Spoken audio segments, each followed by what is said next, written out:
Hey guys, Edward Beck here again with Quick Sell Buyers. I guess I'm going to start calling these things drive time.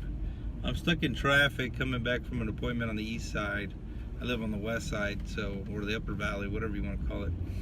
And man, stuck in traffic. But I just kind of wanted to give you a little insight as to an investor mindset.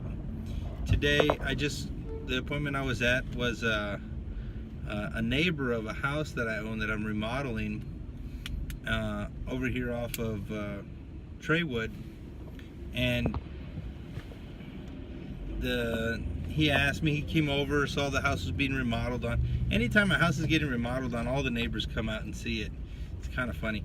And he asked me, well, how much would you offer on my house? I'm interested in selling.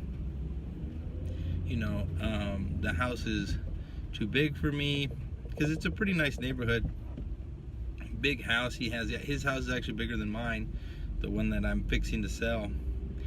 And he just asked me, how much would I offer. So I saw the house, went home, did some research, and went back to the house, made him an offer. And he was just under this assumption, and that's kind of why I'm going to do this video, is a lot of sellers are under this misconception that an investor can pay retail for a house and still make money. It just doesn't work that way, unless the market that you're in, if you're in a rental market that has really high rents. So if you can buy a house and rent it at full retail and still make good money, maybe that's possible. Now, one thing I should note is that so if you're going to use consumer credit usually you get really good interest rates. You're at 30-year fixed interest rates, and and that's where you have your loans on. This is 90% of all loans are consumer credit on residential properties. But in commercial, they do 20-year notes, and the interest rate's higher, probably a point or two higher than anything that you're looking at. So it's harder to cash flow on a rental than you might think if you're buying it to rent. So but I just kind of wanted to give you guys an idea. So he had a house. The house was worth like $275.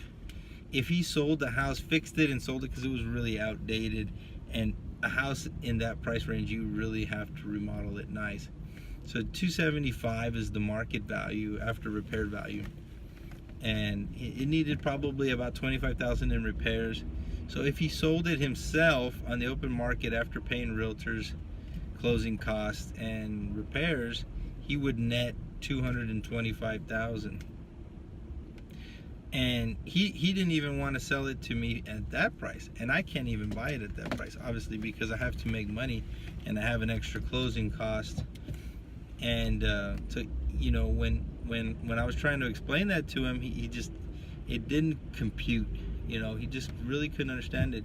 And that's why a lot of times I go and I carry my let me show it to you here, my yellow notepad, and I just go through it line by line and show them simple math as to why I have to buy it at a certain price, and why it doesn't make sense. If I pay full retail, I'll lose money on a house in a buy and sell, or even a buy and rent.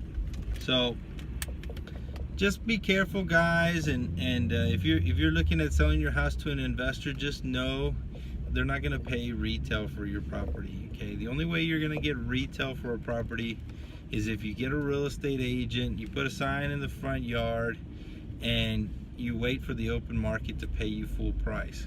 That's where full price is always going to come from. Somebody that's going to buy your house to live in it. Okay, an investor is just going to be the middleman. We have to buy it at a wholesale price to be able to fix it and sell it at retail price. So I have another video in my, I don't know what I'm calling it, but the lessons at the office, going over reasons why people would sell to a real estate investor. and you know, it's time, convenience. The house needs repairs. You know, some of the reasons people go through it is, you know, probate, divorce, you know, they inherited the house as a probate. You know, somebody's sick at the hospital, they need quick cash, things like that. They're moving out of town and they can't pay 2 mortgages. They're behind on their payments, things like that. So those are reasons why people would sell it to an investor like me. But just know that real estate investors cannot pay full retail for properties, and it's just impossible for them to do. And there's no way for them to make any money. They have to buy it at wholesale, just like any business. If you're selling cars, if you're selling, you know, cupcakes, you have to sell them at a higher price than what it costs to make your cupcake. So I don't know why I'm thinking about cupcakes, but maybe I'm hungry. But that's it for today, guys. Leave your comments below. I know you guys are enjoying these because I'm getting a lot of comments and a lot of private messages back. So just let me know if you guys have any other questions or something came up, or you know, whatever. But thank you guys so much. God bless. See you next time. Like the content, information that we just provided? Want to hear more about it? Join us on Facebook by liking our page. Subscribe to our channel on YouTube, and you can get more videos just like this. If you have a question, something you wanted answered, something that's not clear, leave it in the link below and we'll answer you as soon as possible. Maybe even make a video about it. Thank you guys so much, and God bless.